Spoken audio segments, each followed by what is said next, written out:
Começando mais um Singularidade, episódio 45. Eu sou o Guilherme Barros, hoje estou aqui novamente com Bruno Domingues e Luiz Henrique Desidério. E aí, beleza? Tudo bom com os senhores? Tudo ótimo, eu acho. Mais um dia, mais uma treta. Não, uma tretinha pequena dessa vez. É, coisa pouca, né? Coisa pouca. Pessoal conservador que vai gostar desse episódio. Tá bom de nós colocar isso aqui lá no site da Damares, né? Pra ela, Pra ela dar escutar, uma né? opinião pra gente, do que ela acha. Eu acho que ela deveria escutar pra se informar, né? Primeiramente. Primeiramente. Esse episódio surgiu no episódio passado, né? Que o Bruno veio aqui gravar com a gente. Que aí a gente falou sobre o tema. E hoje ele voltou aqui pra nos explicar, pra nos dar uma aula sobre o tema. Muito se fala, né, Bruno, sobre ideologia de gênero. Isso. Acho que é legal explicar, né? Da onde que vem isso? Tá, então, primeiramente, né, ideologia de gênero, ele é um termo, assim... Como assim? É um termo bem errado, assim, bem equivocado, na verdade, o termo.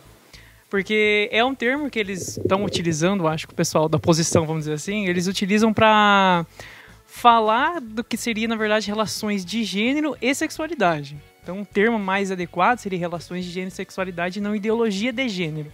Porque ideologia dá a entender que parece que é uma coisa meio que só pensada, idealizada e não tem nenhum, vamos dizer assim, nenhum fundo de verdade, não é algo, nada argumentado, né? Parece que alguém pensou em gênero e vai ser isso aqui e acabou. Né? Vamos idealizar alguma coisa aqui, né? Mas não é bem assim. Né? Não é bem assim por onde anda, né?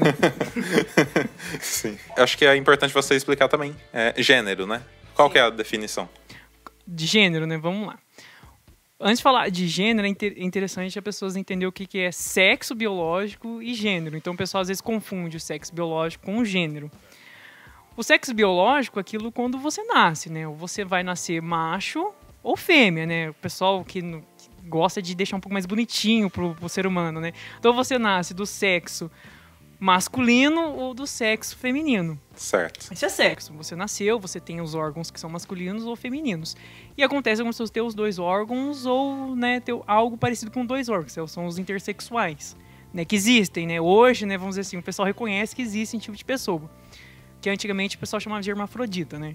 Então hoje a gente já não usa mais esse termo, usa o termo intersexual. Isso é sexo biológico. Gênero já tem uma diferença muito grande. Eu utilizo masculino e feminino, mas aí já ganha uma questão social.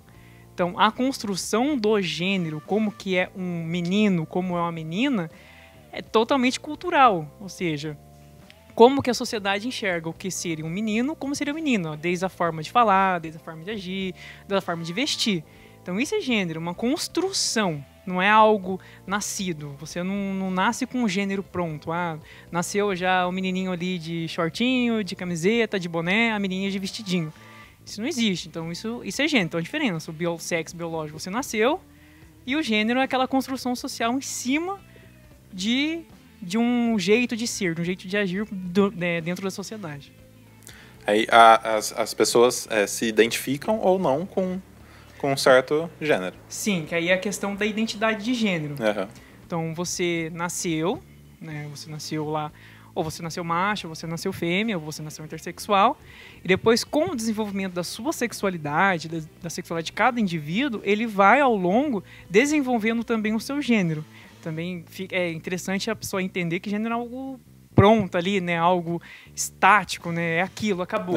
Então a pessoa ela vai desenvolvendo sua sexualidade, automaticamente ela vai desenvolvendo a sua identidade, como que ela se identifica ali no gênero dela. Então não é uma coisa, é isso e ponto, acabou. Não tem como a gente definir isso, né? Não tem como.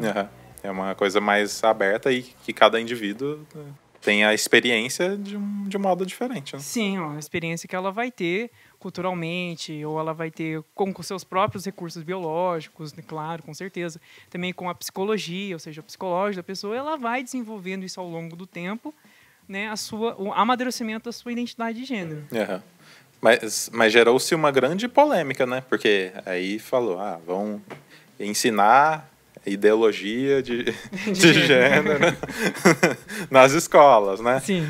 Daí meu filho que tá na escola vai virar gay, porque ele não pode saber que existe gay. Ele vira gay, né? Isso que o pessoal fala, né? Ele vai virar gay. Vai virar gay, né? Ou ele vê na novela, né? Ou Tem um monte de gay na novela, ele vai virar gay. Vai virar gay. Como se alguém virasse gay, né? Pois é, e o pessoal também me segura falando, né? Que você tinha até comentado, algumas pessoas falam assim, é ideologia de gênero, então você pode ser o que ela quiser. Então, o que ela quiser, ela vai ser. Não é bem por aí, na história não é assim. E a questão também de gay ou de lésbica, essas coisas, aí já são, ou é uma outra coisa. Então, uma pessoa, por exemplo, ela nasceu do sexo masculino, mas aí ao longo do desenvolvimento da sua sexualidade ela se identifica como sexo feminino, ela não é necessariamente uma pessoa gay.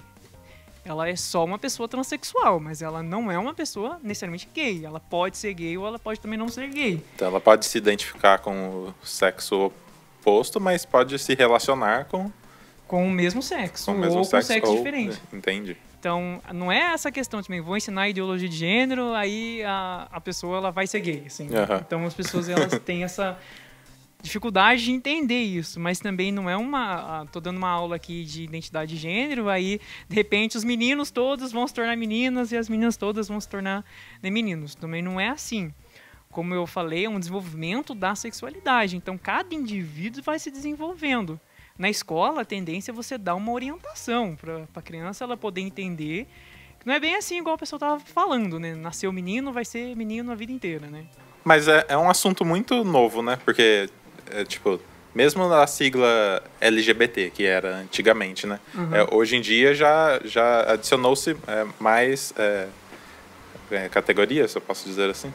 Mais categorias. Tem mais letras na sigla, né? Tem. LGBT, Q e alguma coisa a mais, que me desculpe aqui que eu não tenho aqui a sigla completa. E então é novo para todo mundo, né? É novo. Se for parar pra pensar, a primeira sigla era GLS. Então, não faz muito tempo, eu utilizava bastante a sigla GLS, que era gays, lésbicas e simpatizantes. Então, só se via isso. Só se via se existia gay, se existia lésbica e se tinham as pessoas que apoiavam. Os simpatizantes? Os simpatizantes que apoiavam. Tá. Sabe aquela amiga que a gente conta? Então, essa era a simpatizante. Tinha um lugarzinho pra ela. Tinha um lugarzinho pra ela. Se via isso. Então, mesmo naquela época, o pessoal ainda não entendia a questão da identidade. O pessoal só enxergava. É um menino, tá se relacionando com o menino, então é gay. Uma menina tá se relacionando com a menina, então é lésbica. Acabou, só existia isso. Certo. Com o tempo foi se aprimorando, né? Foi se entendendo um pouco mais. Daí veio a sigla LGBT. Que daí você passa a colocar, além dos gays e das lésbicas, você coloca também os bissexuais. Junto com as travestis e os transexuais entram no meio. Esses dois últimos, daí já não é mais só uma questão de orientação sexual, já é uma questão já de identidade. Então já começou a se ver isso. Hoje, você já tem uma sigla um pouco maior. Então, tem uma que é utilizada por uma ONG em Jacarezinho, que ela usa a sigla ALGBTI+, no final. Então, já entrou os assexuais, os intersexuais e se identifica que tem mais alguma coisa por aí ainda. E tem algumas siglas que colocam o Q junto, que é do queer. E entra também. Então, depende também do lugar, você tem uma sigla diferente. Então, ela não é rígida. Mas a mais conhecida é LGBT, né? Entendi. Pensando assim, mas lembrando um pouco do que foi o podcast passado, que a gente falou você fez a pergunta do ensino religioso. Sim. Que daí tem as pessoas que têm determinada religião, que não acham correto falar tal. Entra um pouco dentro disso também. Você não tá... como eles dizem que os professores fazem, doutrinando. Sim. Você está passando um conhecimento para impedir o preconceito, a intolerância, para você conhecer. Tudo aquilo que a gente conhece, a gente perde o medo, a gente perde, como que isso pode dizer, a vontade de destruir aquilo que você não conhece. Por exemplo, um exemplo muito babaca, mas eu vou dar. Por exemplo, na minha casa, sempre era cheio de barata. As baratas começavam a andar lá na rua. Primeira coisa que a gente pegava o chinelo e matava um barato. Passava uma aranha assim, a primeira coisa que fazia era matava a aranha. Mas por quê? Porque eu falo assim, não, se tá ali, vai me fazer algum mal. Conforme eu fui deixando, fui passando, fui crescendo, vai perdendo medo. Hoje, se eu vejo uma aranha, a única coisa que eu faço é, se ela não tá perto de uma cama, perto de algum lugar, eu deixo ela, eu tiro ela do lugar e coloco ela pra fora. Não mato, não preciso matar. Não precisa acabar com ela. A barata, se tiver lá no cantinho dela também, eu deixo, eu nem deixo pra lagartixa pegar. É babaca, mas é isso. É tipo assim, quando a gente adquire conhecimento, quando a gente começa a conhecer aquilo ali, a ver que aquilo lá não te faz um mal que vai te trazer alguma te prejudicar, você começa a conviver. Então acho que isso que é importante. Hoje muito, que se você entra dentro de uma escola, o que você mais vê é preconceito. Se tem um rapaz que fala diferente, tem uma voz mais fina, pronto, é aquele ali que eles pegou pra Cristo. Sim. E isso tem que acabar. Uma das críticas que eu faço à escola, e que o presidente da República não vê, que o ministro da Educação não vê, é o grande preconceito que tem dentro da escola, que faz a escola se tornar um lugar insuportável para o aluno e para o professor. Porque se o professor também tiver uma orientação sexual diferente, ele também vai ser pego para Cristo e vai sofrer com preconceito e com falta de respeito ainda mais que o professor que é o determinado certinho, entre aspas, né? Que tem tudo certo, que é tudo certo, sabe? Que é ridículo essa definição. E não só dos alunos, né? Infelizmente. Desde da diretoria até... em muitos casos, né? Não estou generalizando, né? Não conheço, mas em muitos casos é assim. Eu já vi casos do professor de algumas escolas, alguns professores, querer ensinar o aluno o correto, que é ser menina, ser menino, e isso é um debate amplo. Eu estava vendo uma pesquisa de uma doutoranda, eu não lembro de onde, que ela estava falando assim que nos anos 80, nos anos 90, era mais fácil falar sobre essa questão de gênero, de sexualidade, porque era muito ligado ao combate ao HIV. Sim. Então, os pais que tinham um medo de conversar com os filhos sobre isso, eles gostavam que na escola era debatido sobre isso. Então, naquela época, se formou um campo muito bom para os professores poder difundir isso e explicar isso. Agora não. Agora, com essa subida conservadora no poder, eles usam como um mecanismo de se autopromover, dizendo que isso é contra a moral, os valores, os bons costumes, sabe? É ridículo. É que nem eu quando estava lá no ensino médio, que eu lembro dessa palavra e me arrependo muito até hoje e coloco isso. Numa conversa com meus amigos, claro, infelizmente todos são bolsonaristas, né? São os caras. Eu lembro que eu falava assim, se um dia meu filho for gay, eu vou pegar uma espingarda, ou ele sai pra fora de casa. Se eu tivesse a oportunidade de voltar no tempo e me encontrar lá, eu bati em mim mesmo. O que você tá falando, moleque? O que você tá falando? Besteira, moleque?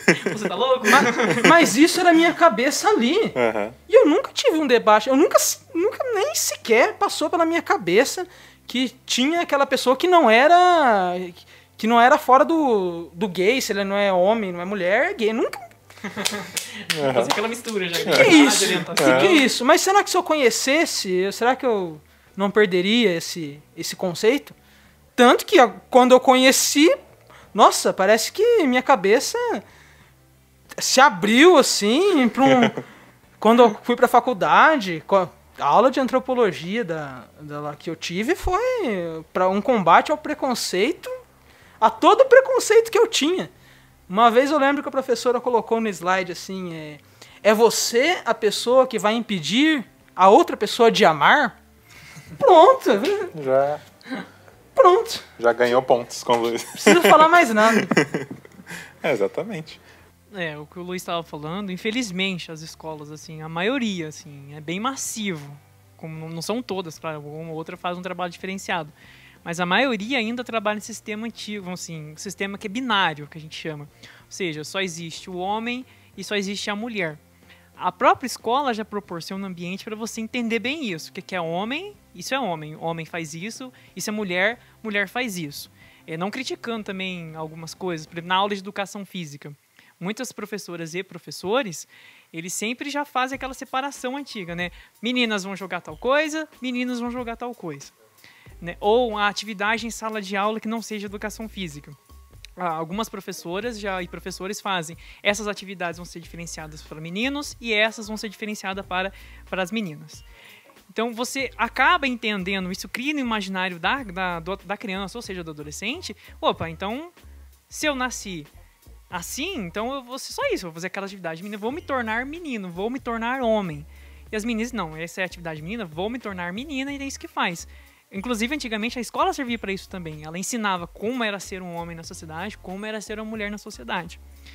Só que o que acontece? Como eu falei, às vezes acontece da pessoa ela não se identificar com aquilo. Ela pode ter nascido do sexo masculino ou do sexo feminino que seja, mas ela não identificar com esse próprio sexo. Uhum. E ela se identifica com o outro. Mas se a escola não prepara esse ambiente, se a escola não esclarece para essa criança ou para esse adolescente, ele vai passar, vamos dizer assim, boa parte reprimido ali, porque ele não consegue se identificar, ele não consegue saber que ele pode fazer tal coisa ou que ele pode ser tal coisa.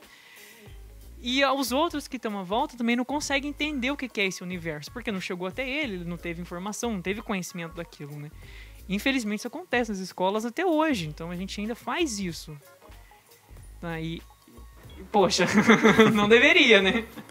Aí fica complicado mesmo. Muito complicado. É uma nuvem negra que paira sobre a educação no Brasil, sobre as escolas brasileiras, né? Que é a criança do século XXI, né? A escola do século XIX, os professores do século... alguns do século XVIII até. É um problema sério, sabe? Mas o que eles estão pensando é ridículo, que é colocar o professor como... Foi o que nós já debateu no podcast passado, que é colocar o professor como rival, como vilão. Sim. Frases do nosso grande ministro da Educação falando que os professores são folgados demais, né? É que ele nunca precisou ficar numa sala com 40 alunos, né?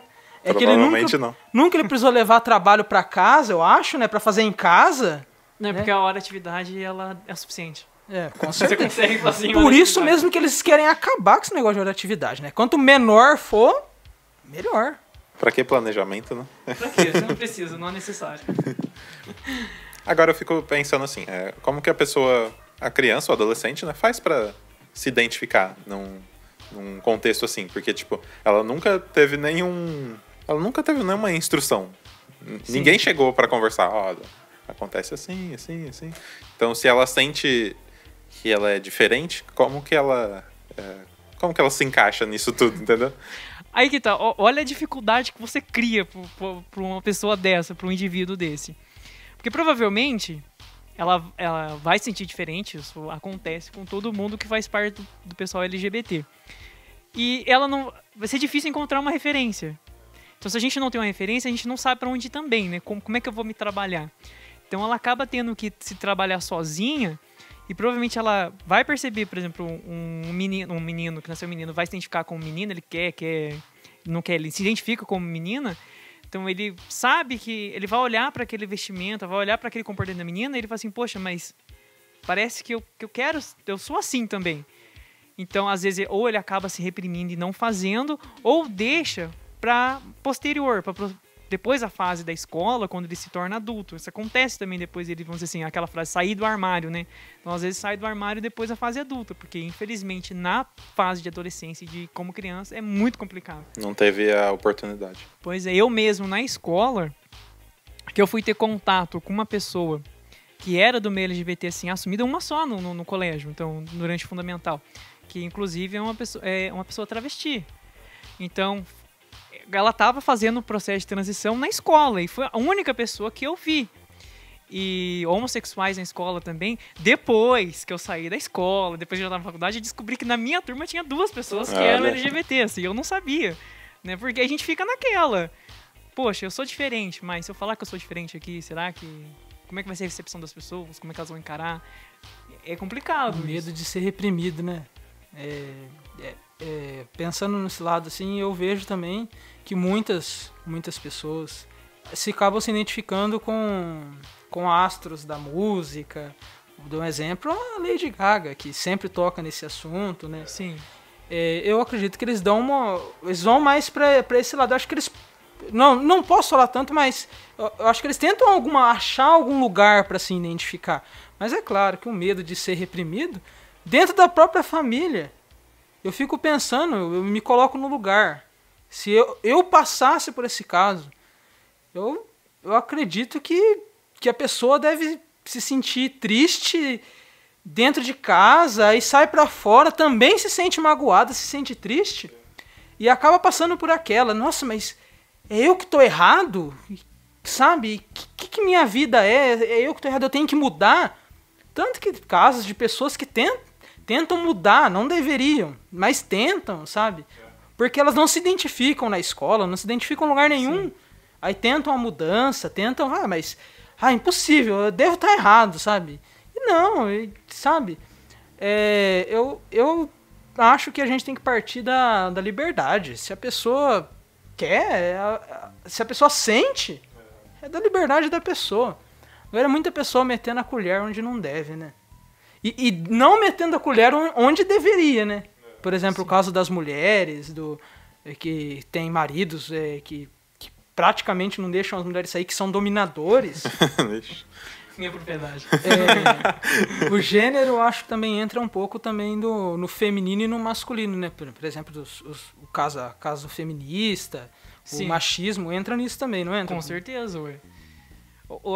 Por exemplo, é bem mais... o preconceito é muito maior quando você nasceu homem, nasceu do gênero masculino e você sente que é do gênero feminino. O preconceito é tão grande porque a pessoa fala assim, nossa, você tá num gênero que é forte, que é viril e vai passar por um submisso.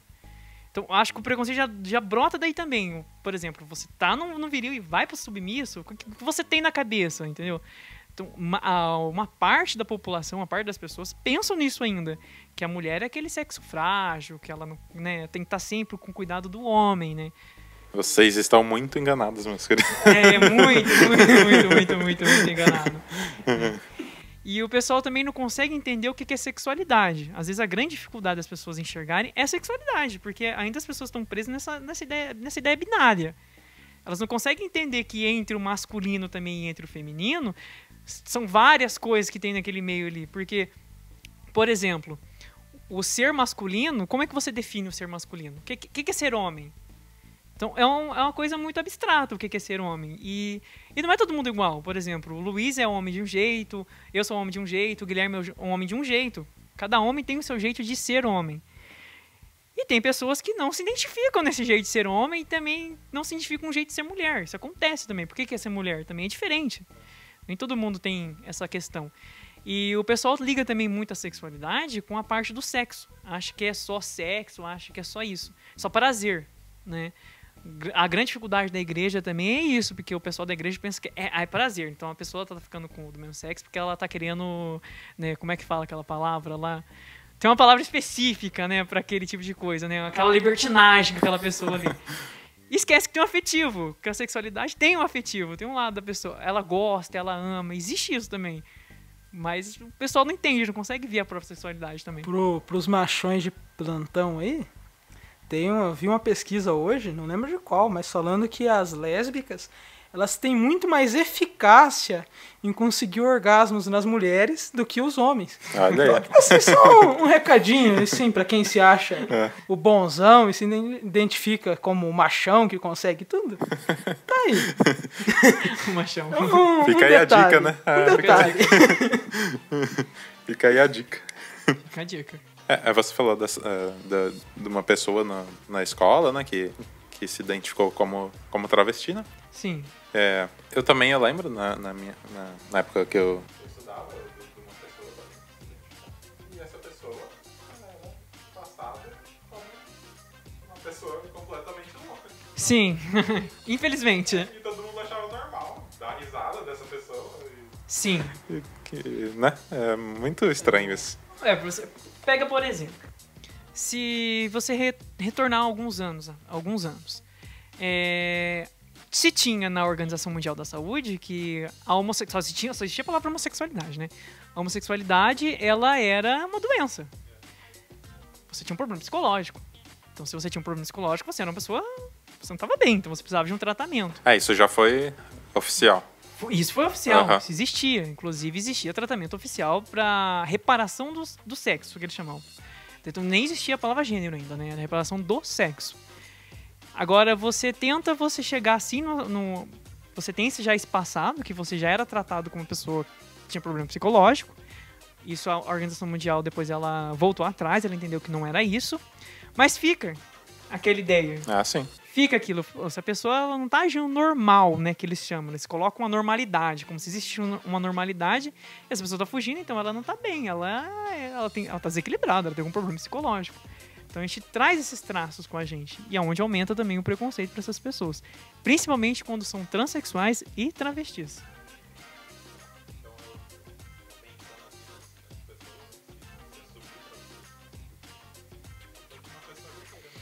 Corajosa.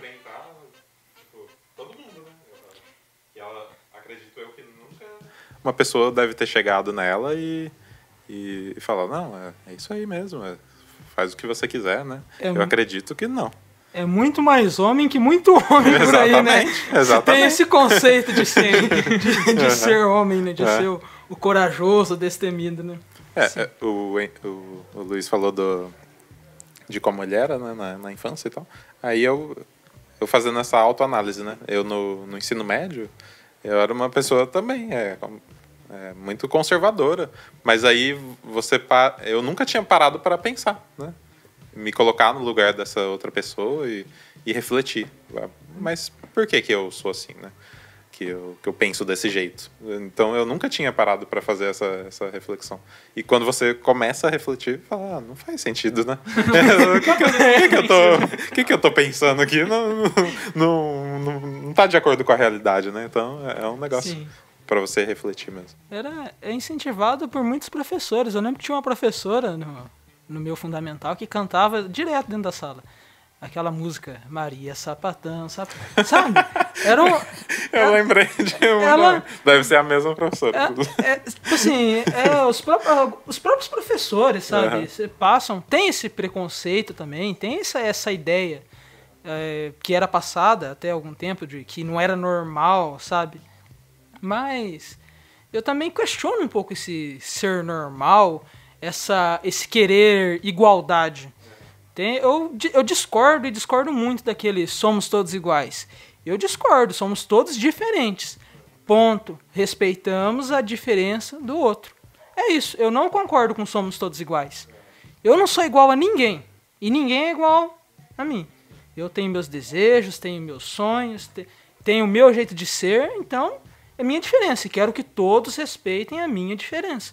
Que nem eu acho que toda pessoa deseja isso. Então, essa ideia do ser normal, eu questiono. Não tem normal. O que é normal? O que é ser normal? Não tem essa... As pessoas querem colocar todo mundo dentro de uma caixinha, né? Sim. Não, você tem que ser assim, porque é assim há várias gerações e você tem que ser assim. Vai ser sempre assim, então vai permanecer assim. Dentro da igreja tem o tradicionalismo, né? Que é uma das maneiras da igreja transmitir o seu dogma, né? Só que isso também traz uma coisa errada para a igreja, que é o preconceito. E a igreja, que eu sei, não prega o preconceito, não prega a intolerância, Então. prega o amor ao próximo. Então, minha professora de filosofia, ela sempre, da faculdade, ela sempre falava que a Bíblia era hipócrita e machista. É claro que eu, como católico, como tenho minha religião, mas eu não olho... Eu olho por lados diferentes, dentro do mesmo dogma, mas por maneiras diferentes. Eu tento evitar o preconceito e costurar uma maneira correta de se enxergar isso, sabe?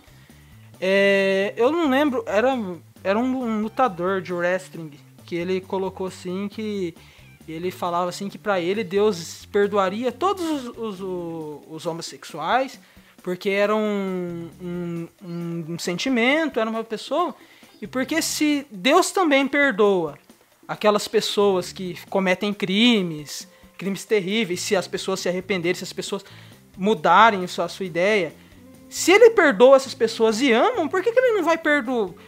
Não sei também, é difícil entrar dentro dessa ideia de perdoar. Perdoar o quê? Não tem o que perdoar, né? Na perdoar verdade. o quê? Mas a ideia do amor, que Deus ama a todos, sabe? Sim. E pensando dentro da religião, eu acho que deveria ser aberto um espaço, assim, de discussão. Acho que todo lugar tem que ter discussão, tudo tem que ter discussão. Porque se não tem discussão, gera o medo. E o medo gera a vontade de destruir aquilo que você não conhece. Então eu acho que, olhando pela religião, pelo lado da igreja, tinha que ser aberto uma maneira de se enxergar isso, de se introduzir essas pessoas, sabe? Que não se enxergam no binário, no homem ou mulher, o normal, a se introduzir dentro da igreja. Porque tá na hora já, é muitos anos, tá na hora da igreja mudar a ideia e tem começar. Um tempinho, né, que a igreja teve tá na hora pra dela refletir. mudar e começar a pensar sobre isso.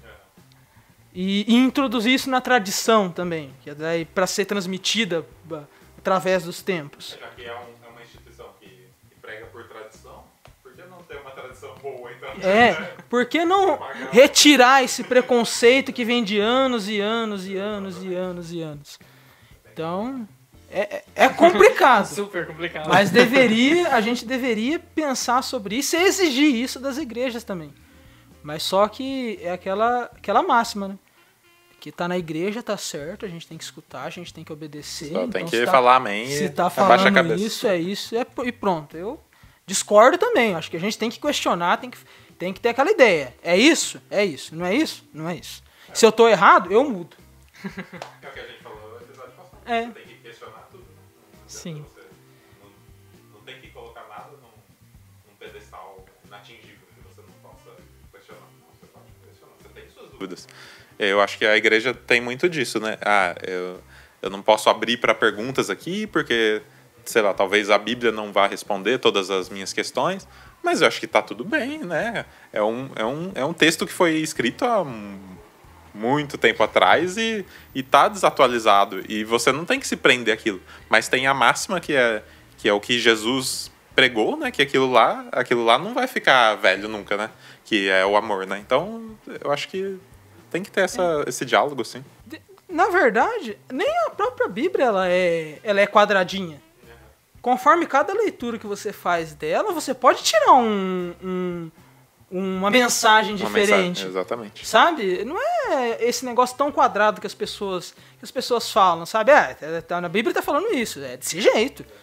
Mas se você ler de novo, se você ler outras partes da Bíblia, vai estar falando uma coisa meio diferente, sabe? Sim.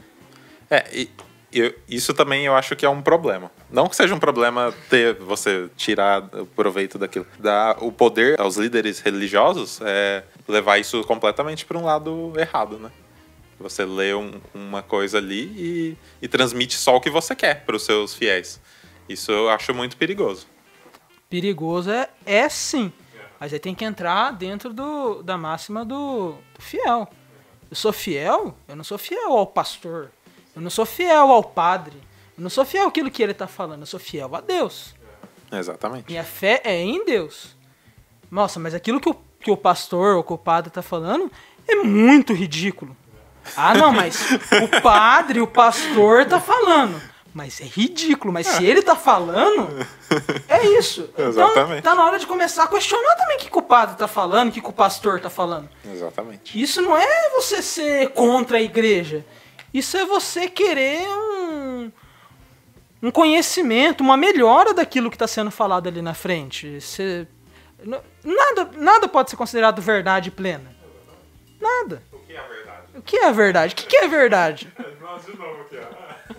Será que nós somos verdades? Começamos em identidade de gênero, sim. Agora já estamos em religião. Novamente. Então, eu tento trazer pro lado da religião, porque tá tentando, assim, explicar também, né? É uma área que é muito tabu. É o inquestionável, né? O que não pode ser. Política, religião e futebol não se discute. Se discute bem. Futebol, se você ligar lá na ESPN, Lá a discussão de futebol, eles vão parar no mundo da lua. Tá? Política, se você vinha escutar o nosso podcast aqui, também você vai ver várias discussões muito interessantes. Exatamente. E religião também. Aqui serve para discutir tudo. Exatamente. Tá aberto para discussão. Mas tem vínculo, tem vínculo. É, Se for pra pensar, a exatamente. grande perseguidora dessa questão de discutir relações de gênero e sexualidade é realmente a igreja. Não só uma igreja, se eu falar só a igreja católica, não, são as igrejas cristãs. Essas são as grandes perseguidoras. Inclusive, quem cunhou o termo ideologia de gênero saiu do pessoal religioso. Eles que cunharam o termo, assim. Isso é ideologia de gênero, entendeu? Não partiu do pessoal LGBT, não partiu do pessoal que pesquisa sobre isso. Partiu deles. Então, eles que ficam alavancando essas discussões, esses empecilhos, colocando a ideia deles que só existe 2 gêneros e só esses 2 gêneros que tem a ver com o que você nasceu e assim acabou. Aí daí vem aquela a famosa frase, né? Menino veste azul e menina veste rosa. Meu Deus. Isso explica muito bem como é que as pessoas religiosas, não todas, claro, as mais que se dizem conservadoras, explicam o gênero. E elas querem que os professores expliquem isso também, entendeu? Essa é a verdade delas. Mas se a gente for parar para observar e olhar o que acontece na sociedade, não é isso. É diferente as coisas. As pessoas não se envolvem assim no social. Elas transitam entre o gênero. E isso o pessoal não consegue ver. Pode ser por algum padre, algum pastor falar? Tem a ver também. Mas tem que entender também que a igreja ela tem documentos, ela tem dogmas, ela tem verdades de fé que, infelizmente, eles esbarram nisso mesmo. Inclusive, se você for olhar o catecismo mesmo, ele não enxerga a questão de identidade de gênero. Então, ele nem usa esse termo. Então, as pessoas não se identificam com gênero, elas nascem. Então, é isso que está entendido no documento, que é o que oficializa. Ela cita só a questão da homossexualidade, que ela coloca, se eu não me engano, a palavra está como um distúrbio. Então, parece que você é doente, né? É um desvio de comportamento que eles colocam ali. E esse desvio, ele não pode, assim... Você pode ser homossexual, mas você não pode se relacionar com outro homem. Então, ou uma mulher se relacionar com outra mulher. Então, você tem que ficar ali, parado, sem se relacionar, não toque ninguém. Essa é a visão que tem. E essa visão ela é transmitida para quem está na frente da igreja, quem vai estar pregando, quem vai estar falando. Essa é a visão. E é o que envolve a gente. Se a igreja mudasse esse pensamento, ela se abracasse um pouquinho mais a questão da sexualidade, seria muito bom. Seria maravilhoso. Mas... Se você for pensar num país igual ao nosso, que a grande maioria tem uma religião, né? Então isso afeta a todos, né? Então, e você condenar esse ato é uma coisa muito perigosa, né? Que isso deixa aberto, né, para você crimes, né, de ódio. A gente vê isso o tempo todo, né? A gente está destruindo pessoas. Exatamente. Psicologicamente, fisicamente, de todas as maneiras. A gente está destruindo pessoas. Quantas pessoas não se matam? Quantas pessoas não são mortas? Sim. Sabe? A gente está destruindo pessoas através das palavras, através das atitudes, através de tudo que a gente faz. Porque o nosso país é um país preconceituoso, é um país que se sente europeu a todo custo, mas que não é nem a pau, sabe? E que... A identidade de nacionalidade do Brasil. O Darcy Ribeiro fala que no livro O Povo Brasileiro, ele coloca que o brasileiro ele não se enxerga brasileiro. Por exemplo, eu sou descendente de espanhol. Brasileiro? Que brasileiro? Eu sou espanhol. Minha avó era espanhola, que não sei. Fih, você nasceu no Brasil? Você é brasileiro. Não, mas toda a minha família é italiana. Como que eu... Meu nome é Desidério, é nome de italiano. Essa ideia tonta. Você acha que eu vou ser tupiniquim mesmo? Não, o brasileiro ele já se autodestrói também. Ele coloca tudo que é de fora maior do que é o de dentro. A discussão... Olha, é um caminho longo que esse país tem que percorrer para alcançar o que deveria ser a equidade, sabe, de tudo, de gênero, de igualdade, equidade social, sabe? E veio o cara que, na tese, vai acabar com tudo isso. Porque tudo isso está sendo colocado como errado, essas discussões. Eu não consigo enxergar o nosso presidente e o povo dele lá, o seu... Eu não sei se são os pau-mandado dele ou se ele é pau-mandado dele. É difícil de eu entender, mas ele veio para acabar com isso. Reflexo do que é representado pelo povo, representado pela igreja. Ele só é um grande reflexo da nossa população, né? Infelizmente. Hoje em dia, a mulher hoje em dia é assassinada e entra no feminicídio, tem combate a isso. Um combate muito fraco, com delegacias muito mal preparadas, com locais estratégicos muito errados. Isso é um ponto a se destacar, porque hoje, se uma mulher é agredida, por exemplo, numa cidade longe de uma delegacia feminina, ela tem que deslocar vários quilômetros até encontrar uma delegacia feminina que vai cuidar do ponto dela, sabe? É um país muito mal preparado, muito mal organizado, e entra no ponto dos geógrafos. Que todo governo ele deveria ter geógrafos participando desse planejamento. Assis Absaber, um grande geógrafo, ele foi parceiro do Lula na ideia. O Lula chamou ele para ajudar realmente a tentar organizar esse país. E os grandes reis lá da Inglaterra, eles são obrigados a fazer curso de geografia. Porque se você entende geografia, você entende território, você entende o que é o seu país, você entende o que tem nele, sabe? Quem é seu povo, o seu lugar onde você tá, sabe? Você para de olhar um pouco também para aqueles estrangeiros, sabe, de fora. Você olha para dentro do teu país. Claro que tem os que são diferentes disso, né? Mas a ideia tem que ser essa. E no nosso país é tudo feito por uma maneira de sufocar o próprio povo. E o povo gosta. O povo gosta. Gosta de ser oprimido. Essa é a ideia. Vida de gado. Mas essa é a importância dos movimentos sociais, né? Então, a gente sabe que a gente tem um Estado que ele oprime muito. E não só o Estado, mas também você tem igreja, tem a igreja, tem outros movimentos que oprimem várias comunidades. Seja LGBT, seja negra, seja indígena, seja apenas a mulher. E aí é onde que entra a importância do movimento para lutar realmente por essas classes. Aí se eu vou falar de luta de classe pro pessoal, já vai falar que marxista, que é isso, aquilo. Mas realmente, sou comunista. Mas realmente é essa a ideia. Você tem classes que são oprimidas pela essa forma que a gente tem de manter vamos dizer assim, a tradição, manter o conservador do país, para você parar com isso e avançar e transformar esse sistema, trocar esse tipo de coisa. Por isso é importante mesmo a pessoa se mobilizar, porque se ficar dependendo só de políticas e tudo mais, a gente volta, entendeu? A gente retrocede. O Bolsonaro veio para acabar com tudo que tá com isso aí. Veio para acabar com tudo isso aí. Esse marxismo, esses caras comunistas. Detalhe. Nunca esse país foi comunista. Nunca ele teve uma ameaça de comunismo na história desse país. Mas estava mais interessante antes. Tá? Estava mais interessante. Eu estava mais apaixonado por antes, porque você tinha políticas, por exemplo, para colocar essa temática LGBT na escola. Tinha isso, existia, entendeu? Você tinha um incentivo para fazer isso. Se aprovou o casamento homoafetivo, né? O que mais? Várias coisas foram surgindo no cenário. E agora a gente tem que lutar por uma criminalização. A gente tem que lutar para isso.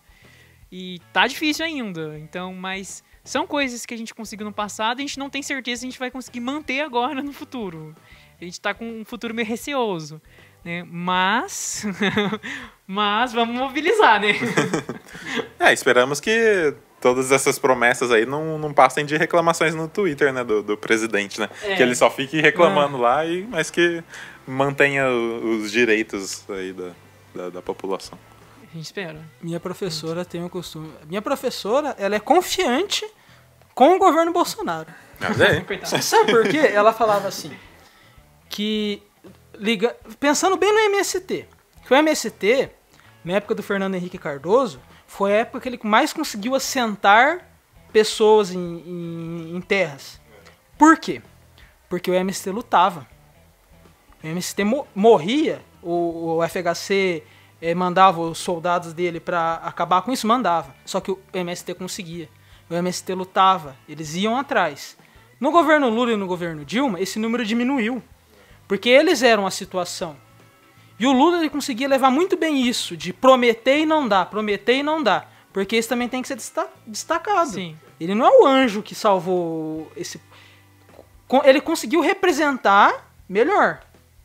Mas ele não foi esse bom santo enorme, assim. Aí, quando você coloca um governo desse, e o MST não vai conseguir mais essas coisas de mão beijada, que também não conseguiam na época do Lula, mas, por exemplo, que era uma situação que nem todos esses que vão ser oprimidos agora, professores e homossexuais, esses LGBT, como que é o certo de se falar? O certo? É. Coloca aí ALGBTI+.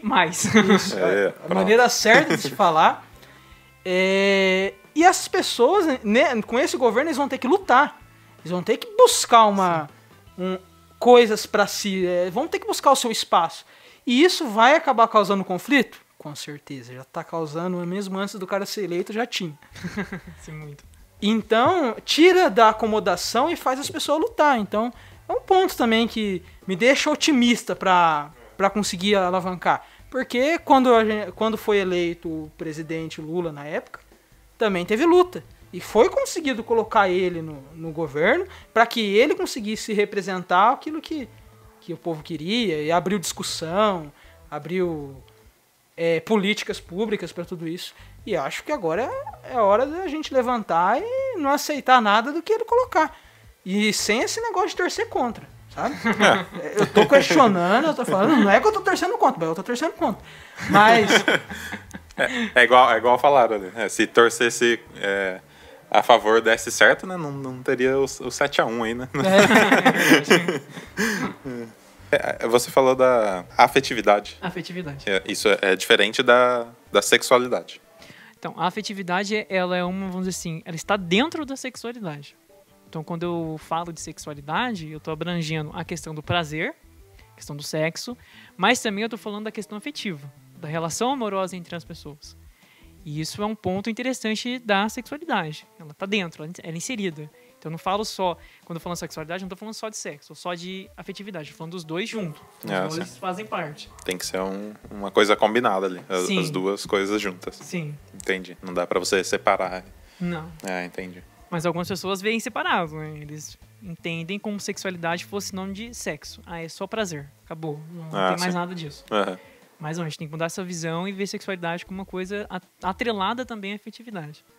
Outra coisa que prejudica muito, assim, as próprias crianças, essa vontade de impedir esse debate, e dentro dos gêneros, dentro da sexualidade, dentro de todos os perigos desse debate, entra também da educação sexual, que parece que não pode falar mais disso nas escolas. Sendo que muitos adolescentes hoje estão engravidando, estão pegando doenças sexualmente transmissíveis, que está se espalhando novamente, sabe? E não, mas isso não pode ser falado na escola. Não pode dar informações isso, na não escola. Pode dar. Sendo que a maior parte de denúncias que se tem é quando acontece uma palestra desse tipo, quando se fala disso. Precisa se falar disso, precisa debater tudo isso. A escola não é lugar de passar só o que é certo. Deixa isso para ciências exatas. Mas a gente precisa da ciência social para debater todo esse conceito. E hoje é proibido, né? Acho que vai ser proibido para falar disso. Quando reprimido. Eu falo de educação sexual, ela ainda não tem... assim, ela é estigmatizada, o pessoal acha que ela entende de forma errada, equivocada a educação sexual, mas ela ainda ela é muito apoiada, ela é pautada, porque eu tenho diretrizes educacionais para isso, inclusive a BNCC, que é um terror também aquele negócio, mas pelo menos ela garante ainda que se fale de educação sexual. Inclusive, qualquer PPP que você pegar a escola vai ter a temática educação sexual, que é obrigatória dentro da escola. Isso pelo menos ainda tem. Mas tem pai que tem preconceito, né? Acha que vai ficar falando só de sexo, vai fazer meu filho fazer sexo, meu filho é emocionado pra isso. Né? Eles que pensam. Então, mas ele não entende que a educação sexual ela é uma parte que vai explicar pro indivíduo, pra criança, ou seja, adolescente, que o sexo faz parte de uma condição humana, só que ela precisa ter certos cuidados, tem certas coisas que envolvem, que nem, por exemplo, tem tem a doença DST. Na verdade, a gente nem chama de DST, é IST, né? Que são infecções. A pessoa, ela tem que saber disso, ela tem que saber como é que isso, como se ela se contamina, o que é, a gravidez, né? A gravidez entra já na complicação, né? Porque se você for dar aula para uma turma, por exemplo, quando você é muito de família tradicional, gravidez por quê? Sendo que a relação sexual é só depois do casamento, né? Eita, nada. Entra aí, eu vou falar de preservativo por quê? Sendo que não vai precisar. Ô, louco, bicho. Pra ter filhos, né? Mas pra escola é necessário, porque a família pode ser tradicional, mas eu não vou esperar que o aluno seja, né? Então, melhor eu explicar pra ele agora, porque se no futuro ele for fazer alguma coisa, ele já sabe, né? Já tá precavido, né? Quando a gente pensa nos países com melhor educação no mundo, o que os diretores, o que os ministros dessa área dizem, o que eles têm que dar sempre para os professores e para a escola? Autonomia. Sim. Então é um ponto que a escola brasileira aqui não está tendo. A gente não está tendo autonomia. O professor não tem autonomia. A escola não tem autonomia. Sabe? O núcleo regional controla você ali como se fosse uma marionete. Sabe? E o governo controla isso tanto que agora até o Enem ele quer vistoriar para ver o que vai colocar ali. Já foi criada até uma comissão, acho, para ler o Enem antes de ser aplicado a prova. Mas é claro, Luiz, você quer uma questão com vocabulário LGBT? Que é isso? Que afronta que foi essa? Que absurdo! Imagina como que o meu filho vai saber vocabulário LGBT? Ele não sabe. Então, quer defender uma escola de qualidade? Defenda uma escola com autonomia. Sim. Professor com autonomia. Mas não faça do professor o teu... você não pode falar disso não, professor. Desculpa, seu filho entrou dentro da minha sala de aula, ele não te pertence mais. Mas é esse viés que é o ponto. Eu posso até falar de educação sexual em sala de aula. Só que aí eu vou retornar a sexualidade só como prazer. Aí a minha dificuldade é... Eu não posso falar só disso, só de prazer. Então a educação sexual, na verdade, tem que ser transformada numa aula de relação de gênero e sexualidade. Daí eu passo a trazer a parte afetiva e a parte social, psicológica, tudo envolvida com a questão do sexo. Só que essa parte que tem a grande dificuldade, o entrave tá aí, porque daí você tem pai que não gosta, você tem governo que não gosta, você tem bancada evangélica que não gosta, você tem um monte de coisa que não deixa.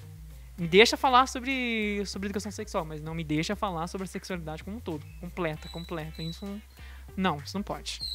Mas eu acho que é um grande tabu até, tipo, para as pessoas pensarem nisso. Só delas pararem para refletir sobre isso já é um tabu. Não, eu tô pensando nisso e agora, meu Deus, né? Será? O que vai acontecer comigo, né? Ai, meu Deus, eu vou pro inferno. Já comecei a virar gay aqui. Tudo é um grande tabu, né? Então é muito complexo para você resolver esse problema. O passo é ter debates, ter discussão sobre isso. Sim. Mas entra também dentro daquela, né? Vamos acabar com essa bancada evangélica, essa bancada das religiões, vamos acabar com ela. Eu não me conformo com ela. Ela segura o país de um jeito, sabe? Bem segurado. A do agronegócio, até eu entendo. É a potência que gere o país, sabe? É o que dá lucro, sabe? Tem uns caras lá que comandam todo o dinheiro, sabe? Claro que tem a parte evangélica, é uma boa maneira de conseguir lucro também, sabe? A TV Record, né? E controlar pessoas, mas... Olha... vamos acabar com isso aí. Imagina o perigo, né? Você tem uma pessoa que se entende, né? Imagina. Ela tem uma sexualidade bem resolvida, né? Imagina isso, que problema que ela vai gerar para as outras pessoas, né? Ela não vai deixar bem assim, ela não vai aceitar esse controle. Aí onde que está exatamente essa questão? Você já está controlando. Se a pessoa entende sexualidade, opa, não vou controlar mais a sexualidade dela. Ela já vai ter outro entendimento de sexualidade, né? Tem o tema da escola sem partido, né? Aí vem o Leandro Carnal e fala, né? Se você está defendendo a escola sem partido, você está defendendo um partido. O partido que impede essas discussões. Então, não existe escola sem partido. Então você está querendo retirar a discussão para colocar... para impedir... Você está querendo impedir a discussão para que não seja discutida e quem saia ganhando é o lado conservador, é o lado da direita. Então você está a favor de um partido. Não tem essa de escola sem partido. E entra na autonomia do professor de novo. né? Que, ah, não, filme... Aquela, como que é o nome daquela deputada? Campagnolo, alguma coisa assim? Sim. Que mandou filmar os professores. Que ponto chegamos, né? Ah, seria interessante ela filmar, né? Eu já dou umas aulinhas pra ela, né? Ela já fica ciente. Não, mas é engraçado, né? É a escola com o meu partido, né? Porque ela Sim. pode ir lá dar aula com a camisa do Bolsonaro. aí que, tudo bem. Tá tudo tranquilo. Aí não afeta a ideologia da... É só dar uma esclarecida que o pessoal acho que confunde bastante na questão da... envolver gênero com a questão da orientação sexual. Inclusive usar o termo errado para orientação sexual, né? Que eu comentei que a identidade de gênero é como você se identifica no gênero, né, podendo variar. Mas tem a questão da orientação sexual. Então, a orientação sexual, ela vem no sentido de qual direcionamento no gênero que eu vou me relacionar. Por isso que o pessoal ainda falava opção sexual, né? Antigamente o termo era opção sexual. Parece que a pessoa podia optar, né? Eu sou menina, eu vou optar por me relacionar com menina, eu vou optar por me relacionar com menino. Só que a gente entende isso hoje que não é assim, eu não opto, entendeu? Eu não tô com vontade, hoje eu tô com vontade de me relacionar com menino, não é assim. Hoje eu vi a novela, né? Agora. Não é assim. Vou optar por isso aqui. Então, orientação já é algo que eu vou desenvolvendo, que faz parte da sexualidade. Além de eu me identificar com um gênero, eu também perceber com qual gênero eu me relaciono. Que por isso daí que é a orientação sexual. Que daí você tem as diversas, como o homossexual, a heterossexual, bissexual, pansexual e um monte de outros tipos de orientações, né? Que inclusive a pessoa transgênero, né? Que é aquela que transita entre o gênero. Que é diferente ela, por exemplo, nasceu menina e ela se identificou como menina, ela também, sendo menina, ela pode ou se relacionar com menina, ou também se relacionar com menino. Então, a maioria das pessoas acha assim, aquela pessoa é um transexual. Então, se é um transexual mulher, então o que ele vai fazer? Ele vai se relacionar só com homem, não é assim. A pessoa também pode ser uma transexual homossexual, uma transexual bissexual, então tem diferença. Não é a mesma coisa. E tem muita fake news também, né, que divulgam as coisas, né? Sim. É triste. A ignorância faz as pessoas ter um medo que é exagerado de certa forma, sabe? É triste. É triste. Sim. É. É muito triste. Terminando o episódio, estamos... Como sempre. Como sempre. Se um lado tem a divulgação científica, né? No outro tem a divulgação do WhatsApp. E aí, como competir com isso? Como competir? Não tem como. Saudade do antigo pai dos burros. Luiz, tá difícil essa época. Já foi. Já foi. Agora é melhor consultar o WhatsApp, porque ele tem muita informação, né? Silenciar o grupo da família. Faz parte. Faz parte. Faz parte. Não querer entrar em algumas discussões, sabe? E querer entrar em algumas também, que Exatamente. A gente fez muitas amizades por aí. Tem essa parte ruim da internet, mas tem a parte boa também, que a pessoa pode ler e se identificar, se encontrar, né? Com certeza. Eu, por exemplo, quando fiz o meu processo, claro que desde quando eu era pequeno eu já percebi que eu falei assim, nossa, meio estranho aqui. não tá certo isso aqui. Mas deixei passar, né? Tá bom. Eu cheguei na puberdade, aí eu falei assim, agora. Caramba, o que eu tô fazendo na puberdade? Na puberdade eu comecei a identificar, poxa, eu falei assim, eu não sinto atração nenhuma por menino. O negócio aqui não tá legal, eu não tô entendendo. A gente vai na internet, a gente busca alguma coisa, a gente começa a se perceber, né? Fala assim, poxa, então existem mais pessoas assim, que legal. Não estou sozinho. Não estou sozinho. É uma maneira também da pessoa, sim, conseguir, já que o meio ali, aquele ambiente não proporciona isso, ela procurar. Claro que tem alguns riscos, né? Porque você tem muita desinformação também na internet, né? Sim. Então, de repente, você já acaba caindo numa página, né? Assim, por exemplo, de igreja, né? Que vai lá e te explica que não é assim, você é assim, mas tá errado, né? É um pecado, então é complicado, mas ainda serve. Pelo menos pra mim serviu, né? Consegui me identificar, consegui me entender ali, naquele momento. Você tem que buscar boas fontes, né? Saber onde você tá pesquisando aquela informação. Não vai entrar em qualquer site aí, qualquer página e tomar aquilo como verdade, porque é perigoso. Pois é.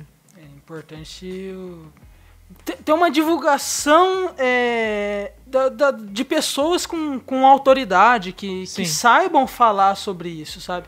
E levar e dar espaço, que nem tá acontecendo agora, aqui no podcast mesmo, abrir espaço para essa fala, sabe? É importante dar também esse espaço para as pessoas poderem falar o que é. A internet é tão doida que eu posso ter um programa de entrevista. Isso não é muito louco? A que ponto nós chegamos na internet? Que por sinal faz muito bem, né? Faz muito bem. Imagina se a gente alguém que tá nessa fase ainda. Eu sou, mas tô com medo, não sei. O que eu vou fazer? Né? A pessoa já começa a se direcionar. Você já começa encaminhando uma pessoa, né? Isso é legal, isso é bacana, é interessante. Porque o processo de, vamos dizer assim, sair do armário ou se identificar é um processo complicadíssimo, assim. Traz muita dor de cabeça mesmo. Eu imagino como que é. Eu me coloco no lugar e falo assim, nossa, puta que pariu, que pessoa corajosa, hein? Sim, exatamente. Esse aí é o cara. A empatia manda abraços aí. Pois é. Então, acho que é isso. Mais alguma colocação? Não? Mas alguma ordem de luta de classe aí, Luiz? Recomendar o manifesto? Depois eu vou marcar. Então é isso, então. Voltamos semana que vem com mais um episódio interessante aí pra vocês, eu espero. E é isso. Valeu, tchau, tchau.